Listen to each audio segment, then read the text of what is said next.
Differential equation reducible to variable separable. ठीक है, वो डिफरेंशियल इक्वेशन जो रिड्यूस हो पाए वेरिएबल सेपरेबल में। इसका कोई वर्किंग रूल नहीं है, सीधे क्वेश्चन करेंगे हम। पहला question, cos x plus y dy equal to dx। सबसे पहले तो ये देखो, क्या सभी dx के साथ x और सभी dy के साथ y लिखा जा सकता है? तो ये तो दिख रहा है वहां पे कि ये सेपरेट तो नहीं होने वाला है, मतलब dx के साथ सभी x नहीं लिखेंगे और dy के साथ सभी y नहीं लिखेंगे। अच्छा, अब एक बात देखो, अगर इससे y हटा दें, अब हो जाएगा वेरिएबल सेपरेबल, लेकिन y तो हटा नहीं सकते। x हटा दें तो वो भी नहीं हटा सकते हैं। बट x प्लस वाई की जगह अगर एक वेरिएबल होता कोई, चाहे y या x, तो हो जाता। तो ऐसा तो नहीं कर सकते हैं कि केवल x लिख लो या केवल y, तो कोई और वेरिएबल तो लिख सकते हैं ना। तो x प्लस वाई को क्या लिख लें हम, t मान लो, dy upon dx equal to कितना, नहीं, dy upon dx equal to 1 upon, variable separable तो है नहीं, तो हमने क्या मान लिया, x प्लस वाई को v। अब x प्लस वाई को v माना है तो डिफरेंशिएट करें, तो बताओ x का 1, y का dy अपॉन dx, v का dv अपॉन dx। y का 0 तब होता जब हम पार्शियली डिफरेंशिएट करते, ये टोटल डिफरेंशिएशन है, ये डेल नहीं है, ये d है। तो dy अपॉन dx कितना आ गया, dv अपॉन dx -1, क्योंकि जब यहां पर y चेंज हुआ है तो dy अपॉन dx भी चेंज होगा। यहां तक क्लियर?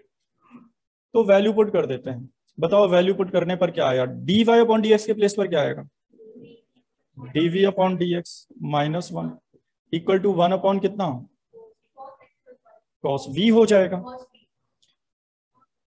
अब बताओ ये क्या आएगा, 1 अपॉन cos v और कितना, +1, सही है। अच्छा, तो बताओ dv अपॉन dx कितना आ गया, बताएगा कोई, 1 plus cos v upon cos v। क्या ये वेरिएबल सेपरेबल है? नहीं है सर, है सर। सभी v dv के साथ लिख सकते हैं। अब ये रिड्यूस हो गया वेरिएबल सेपरेबल में, इसीलिए लिखा है, ये क्वेश्चन है रिड्यूसिबल टू वेरिएबल सेपरेबल। तो हमने रिड्यूस कर लिया इसको वेरिएबल सेपरेबल में। तो बताओ जब dv के साथ लिखोगे तो ये cos v आ जाएगा, न्यूमरेटर में आएगा, और डिनोमिनेटर में क्या आएगा,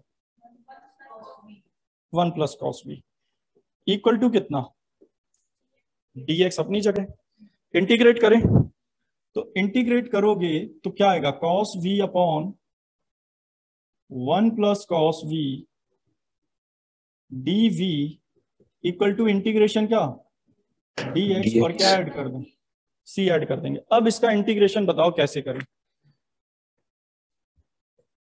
अगर cos v ऊपर नहीं होता तो प्रॉब्लम नहीं थी, क्योंकि 1 प्लस cos v सॉल्व करना सभी को आता होगा, शायद दो फॉर्मूला सबने पढ़े होंगे, cos थीटा इक्वल, और एक होता है 1 माइनस, ये 1 कैंसिल करने के काम में आते हैं। अगर बीच में प्लस साइन है तो ये वाला अप्लाई करो, और नेगेटिव साइन है तो ये अप्लाई करो, बीच में पॉजिटिव साइन है। ठीक है, एक तरीका तो ये है। दूसरा तरीका ये है, ऊपर 1 ऐड कर दो, 1 माइनस कर दो, फिर अलग अलग कर दो। अब बताओ कैसे कर दें, दोनों से ही आ जाएगा, 1 ऐड 1 माइनस 1 ऐड कर दें, ठीक है, तो 1 ऐड कर दो, 1 सब्ट्रैक्ट कर दो, या हाफ एंगल फॉर्मूला लगा दो, तो वो अपने आप अलग अलग हो जाएगा। तो हमें एक काम कर दिया, 1 ऐड कर दिया और 1, तो इसमें अलग डिवाइड होगा, तो डिवाइड करेंगे तो बताओ क्या आएगा, 1 प्लस कॉस वी का 1 प्लस कॉस वी में 1, और -1 अपॉन 1 प्लस कॉस वी।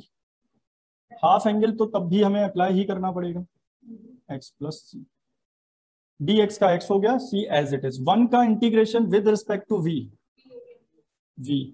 और ये इंटीग्रेशन अभी बचा है, ये वाला। तो इसे कैसे सॉल्व करें, हाफ एंगल फॉर्मूला लगा देते हैं, तो 1 plus 2 cos square v by 2 minus 1 dv equal to x plus सी। 1 से ये 1 कैंसिल कर दिया, v माइनस 1 बाय 2 बाहर। बताओ 1 upon cos square v by 2, ये लिख देंगे sec square v by 2 dv equal to x plus c. Clear? अच्छा, तो v माइनस 1 अपॉन 2, किसी की कोचिंग तो नहीं है इसके बाद क्योंकि थोड़ा टाइम ज्यादा हो चुका है। सेक स्क्वायर v बाई 2 का इंटीग्रेशन बताओ। tan v by 2 into 2। एक बात का ध्यान रखो जो भूल जाते हो, v के कोएफिशिएंट का डिवाइड करना मत भूलना। तो v का कोएफिशिएंट 1/2 था तो उसका डिवाइड कर दिया हमने, dv equal to x plus सी। 1/2 से 1/2 कैंसिल, सॉरी dv नहीं आएगा क्योंकि इंटीग्रेट कर चुके हैं। तो अब जब हमने इंटीग्रेट कर दिया तो आंसर v में है, और v तो हमने एज्यूम किया था, जो हमने माना है वो आंसर में नहीं लिखेंगे, वापस से वैल्यू पुट करनी पड़ेगी। तो v की वैल्यू क्या लिखें वापस? तो v के प्लेस पर लिखा x plus y minus 10 x plus y upon 2 equal to x plus x से x को कैंसिल कर दिया। चाहो तो थोड़ा और सॉल्व कर सकते हैं, ये 10 x plus y by 2 equal to क्या लिख दें? y माइनस से। ठीक है, ठीक है, इसको राइट साइड लेगा, इसको लेफ्ट साइड, और तो ये सॉल्व होगा नहीं, तो ये आंसर है। अब सुनो, ये कैसे पता चलेगा वेरिएबल सेपरेबल है? जब भी x और y का रिलेशन, x और y का रिलेशन एक ही रिलेशन बार बार रिपीट हो रहा हो, तो हम वहां पर उसको v मान लेंगे। जैसे एक एग्जाम्पल बताते हैं, dy upon dx equal to x plus y plus 1 का होल स्क्वायर। इसमें x प्लस वाई को v मान लो या पूरे को v मान लो, क्योंकि इसकी जगह कोई एक होता तो वेरिएबल सेपरेट हो जाते। अच्छा, और देखो examples, dy upon dx equal to, अगर ये लिखा है sine x plus y plus cos x plus y, तो ये वेरिएबल सेपरेबल नहीं है, लेकिन रिड्यूस हो जाएगा। x और y का रिलेशन बताओ क्या है? x प्लस वाई, और वो बार बार रिपीट हो रहा है, तो उसको हम क्या मान लें? v। अच्छा, एक और देखो, dy upon dx y upon x plus 10 y upon x। x और y का रिलेशन क्या है? y अपॉन x, और वो बार बार रिपीट हो रहा है एक ही रिलेशन, तो उसको क्या मान लेंगे? v। तो ये क्या बन जाएगा? Variable separable. तो इनको बोलते हैं reducible to variable separable. dy over dx sine x plus y plus cos x plus y. x और y में जो रिलेशन है वो x प्लस वाई है, और अब x और y में आगे जो भी फंक्शन लिखा होगा वो x प्लस वाई ही लिखा होगा। मतलब x और y का रिलेशन अगर रिपीट हो रहा हो तो हम क्या कर लेंगे? x प्लस वाई को v मान लेंगे, क्योंकि यहां देख रहे हो इस पूरे फंक्शन में x प्लस वाई के प्लेस पर अगर x हो जाए या फिर ओनली y हो जाए तो ये क्या बन जाएगा? Variable separable. तो हम क्या मान लेंगे?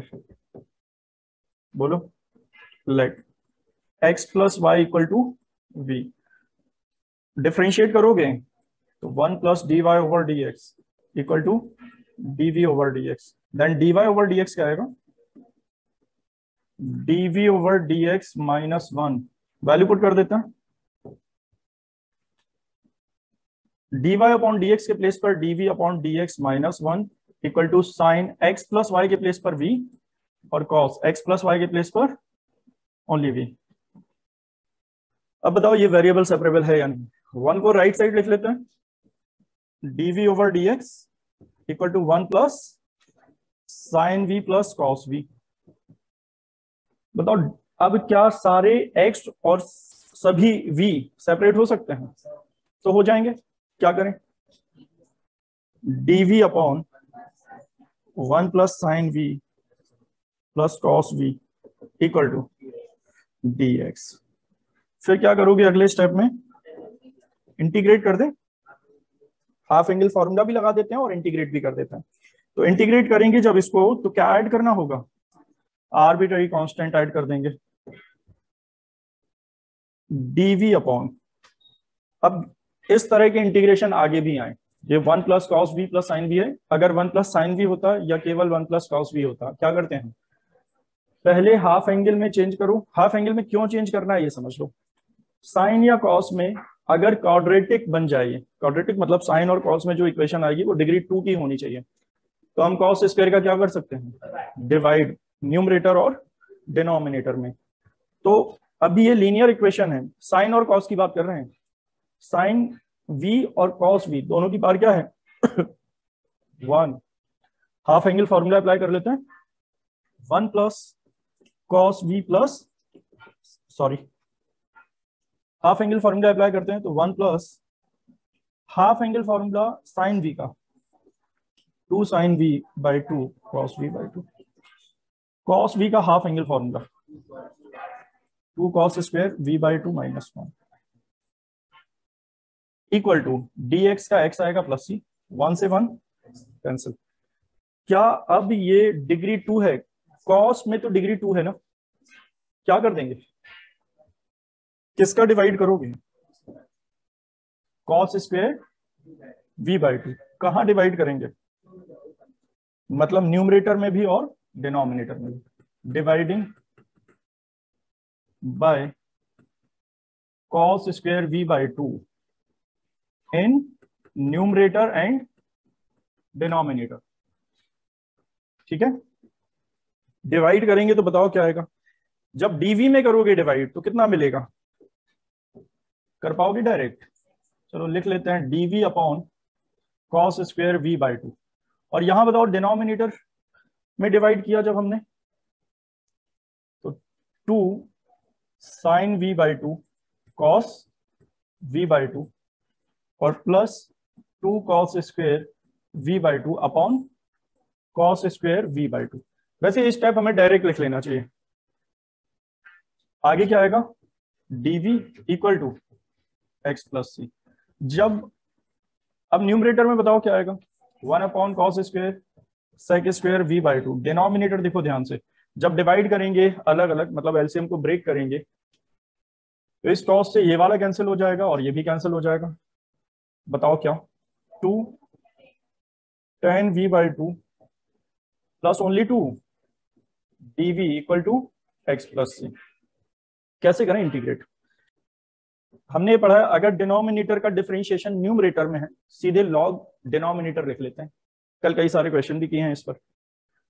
और जिनको डायरेक्ट नहीं करना है वो tan v बाई 2 को t मान लो, तो डायरेक्ट कैसे करोगे, डिनोमिनेटर है tan v बाई 2 प्लस 1 और जो हमने 2 कॉमन लिया है वो किसके साथ लिख लें, ऐसा इसलिए क्योंकि tan v बाई 2 का डिफरेंशिएशन आएगा sec square v by 2, v by 2 का अगेन 1 बाई 2। तो अब डिनोमिनेटर का डिफरेंशिएशन कहां पर लिखा है, न्यूमरेटर में, तो क्या डायरेक्ट लिख सकते हो log tan v बाई 2 प्लस 1 equal to X plus C. इसमें कंफ्यूज मत होना, जिनको ये मुश्किल लगता है वो टी मान के कर लेना। सी को बताओ कुछ लिखना चाहिए या नहीं, चाहो तो log c लिखकर हम log के साथ लिख सकते हैं, फिर e टू दी पावर में कर सकते हैं, जो कंपलसरी नहीं है, करना चाहो तो कर लेना। ठीक है, तो आगे बताओ, यहीं पर लिख देते हैं यहां, बताओ क्या आएगा।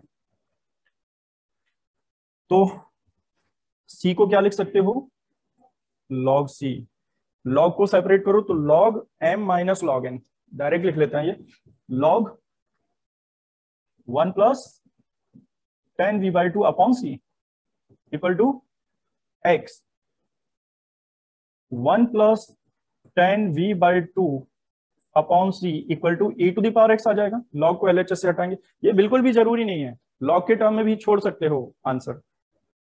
c का क्रॉस कर देते हैं और वैल्यू किसकी पुट कर देते हैं, v की वैल्यू, तो 1 प्लस tan v के प्लेस पर x plus y upon 2 equal to c into e to the power x। ठीक है, नोट कर लो चाहो तो।